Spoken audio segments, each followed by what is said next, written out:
சிவகங்கை அருகே கோவில் ஊழியர் அடித்துக் கொல்லப்பட்ட விவகாரத்தில் திடீர் திருப்பமாக பாதிக்கப்பட்ட இளைஞரை காவல்துறையினர் கொடூரமாக தாக்கும் வீடியோ மற்றும் புகைப்படங்கள் வெளியாகி அதிர்ச்சியை ஏற்படுத்தியுள்ளன.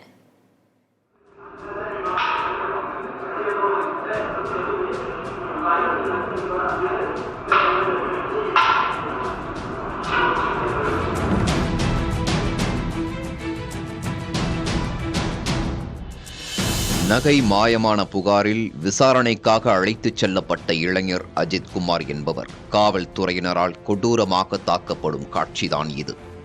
திருபுவனம் அருகே உள்ள மடப்புரம் கோயில் வளாகத்தில் நடந்த இந்த சம்பவம் தமிழகத்தில் பெரும் அதிர்வலையை ஏற்படுத்தியுள்ளது. காவலர்கள் அஜித்குமாரை சரமாரியாக தாக்கியதுடன் அவரின் வாயில் மிளகாய் பொடிகளை தூவி கொடுமையும் படுத்தியுள்ளனர். அதனை நேரில் கண்ட சாட்சியான அஜித்குமாருடன் பணியாற்றும் சக ஊழியரே அம்பலப்படுத்தியுள்ளார். தண்ணி கொடுக்கல, மிளகாப்பொடி அந்த வரமிளகா அப்படின்றத வாய்க்குள்ள கொட்டிட்டாங்க சார். கொட்டி திருப்பி தண்ணி கேட்க அதுக்கு ஒரு 3-4 ட்ரிப்பு கொடுத்துருப்பாங்க அந்த வரமிளகா பொடியை. கடைசியில் என்ன ஆச்சுன்னா ஃபிக்ஸ் வர மணிக்கு வந்துருச்சு சார். கம்பிராட கையில் கொடுக்குறாங்க. ஃபிக்ஸ் நிற்கல, யூரின் வந்து பிளட்டாக போயிடுச்சு. பிளட்டாக போனோட்டையும் தூக்கி ஆஸ்பத்திரி போவோம்னு சொல்லி அந்த ஆபீஸ் வாசல் முன்னாடியே கொஞ்சம் இதாயிட்டா. அப்பட்டமான மனித உரிமை மீறல் என்பது இந்த வீடியோ மூலம் தெரிய வந்திருக்கும் நிலையில் இந்த விவகாரத்தில் காவல்துறையினர் மீது கடும் குற்றச்சாட்டுகளை முன்வைக்கின்றனர் சமூக செயற்பாட்டாளர்கள்.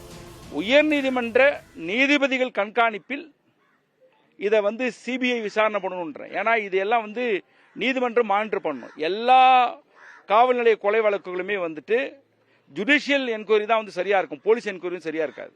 3 சாட்சிகள் இருக்கிறாங்க. இது நேரடியாக இது போக அந்த கோவிலுடைய நிர்வாகிகள் 5 பேர் முன்னாடி இந்த சித்திரவதை நடந்திருக்கு. இந்த வழக்கில் அதான் நடந்திருக்கு. இதெல்லாம் யாரால் நடந்திருக்குன்னு சொல்லிட்டு அனைத்து சாட்சிகளையும் கண்டுபிடித்து அவங்களை எல்லாம் 164 ஸ்டேட்மெண்ட் ரெக்கார்ட் பண்ண வைக்கணும். அவங்களுக்கு சாட்சிகளுக்கு பாதுகாப்பு கொடுக்கணும். ஏன்னா என்னைக்குமே காவல் நிலைய கொலைகளில் சாட்சிகளுக்கு பாதுகாப்பு இருக்காது.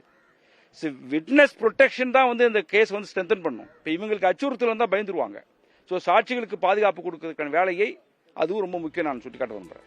கோயில் காவலாளி அஜித்குமார் மரணத்தில் தொடர்பு இருப்பதாக கூறப்படும் 5 காவலர்கள் கைது செய்யப்பட்ட நிலையில் அவர்களது குடும்பத்தினர் மற்றும் உறவினர்கள் திருபுவனம் காவல் நிலையத்தை முற்றுகையிட்டு தர்ணாவில் ஈடுபட்டனர். உயர் அதிகாரி கூறியதால் தனிப்படை காவலர்கள் சென்றதாகவும் 6 பேரின் குடும்பங்கள் என்னவாகும் என்பதை நினைத்து பார்க்க வேண்டும் எனவும் அவர்கள் கண்ணீர் மல்க கூறினர். நாங்க தனிப்பட்ட பிரச்சனைக்காக நாங்க போகல.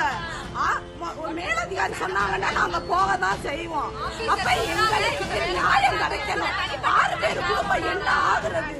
போலீஸ்காரங்களுக்கு இந்த நிலைமைண்டா பொதுமக்கள் என்ன பண்றது? சான்றிதழை வச்சு நாங்க என்ன பண்றது? 1000 பேர் பார்த்தாலும் அந்த பையனுக்கு தாய் தாப்பை பார்க்கறது மாதிரி வருமா?